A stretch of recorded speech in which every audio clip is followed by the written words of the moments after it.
Hey, this is James from All Hail Internal Combustion again, here to give you a rundown on my 1974 Honda CB360.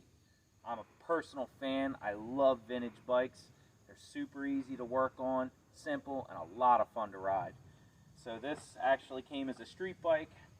We bought the brake lathe that you've seen in one of our other videos, and the guy asked if there was anything else we had to have in there. Of course, a bunch of Volkswagens down there, and the only thing that struck my interest was this Honda CB. And I said, what's up with that black bike back in the corner? It's covered in mud, up to the axles easy, flat tires, carbs need to rebuild. I got it for under $1,000.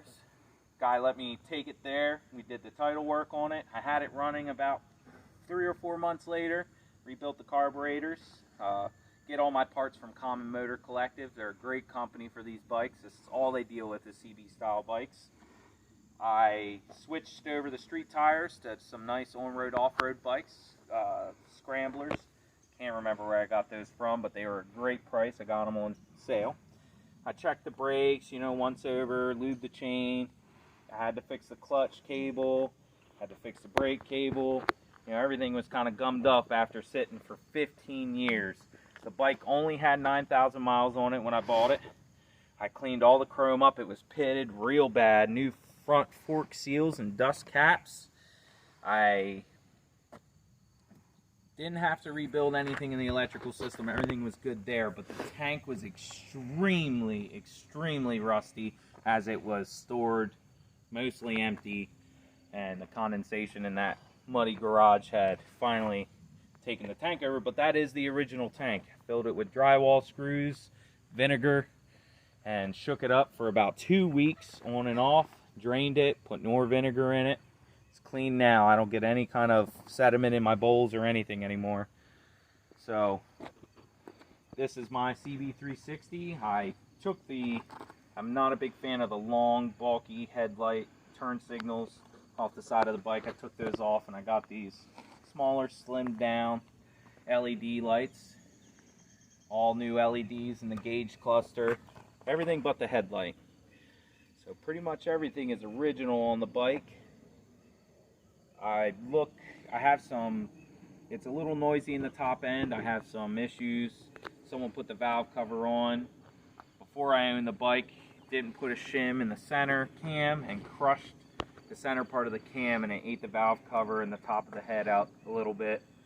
I sanded it out and kind of customized it a little bit to get it running again for the rest of the riding season. I think I'm going to go ahead and rebuild the entire top end and probably re-ring the piston and put it back together, hopefully before summertime next year.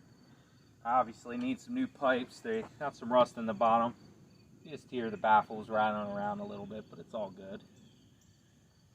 I went to a swap meet not long ago at I'm going to butcher the name. There's a car museum just outside of Gettysburg on 15. It's a racing museum. They do a vintage motorcycle meet there in the fall. So I went there and I spent under $100, and I have an entire tote of parts. Someone gave me this rack for free. It came off a CB360, and he said he had it sitting around, didn't want to take it home, and he gave it to me for free just for talking to him.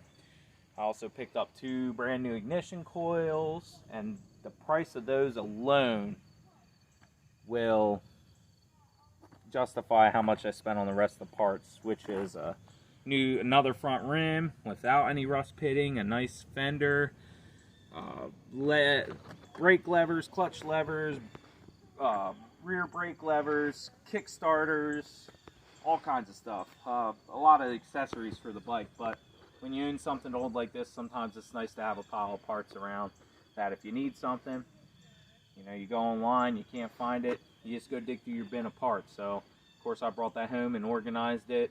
I know what everything is. I keep all electrical motorcycle connectors, the nice little push ones, so that if I do any rewiring on the bike, I can do it correctly. Other than that, it's a great bike. I don't have any issues with it. It always starts right up. Underneath the seat's pretty clean. No issues under here. No rust. It's in good shape. I plan on fully restoring the bike, but its goal is to always be ridden. I like riding old bikes. I don't like them sitting around for projects. Plus, it gets great gas mileage, and considering our current economy, that's always a good thing. And yes, I have it tagged Antique Historic. I can go ahead and start it up for you. Usually fires right up.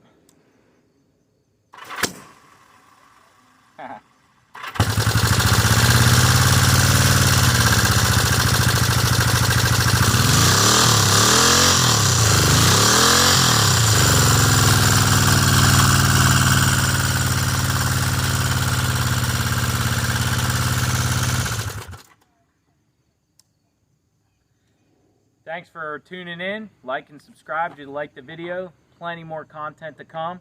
Thank you very much. All hail internal combustion.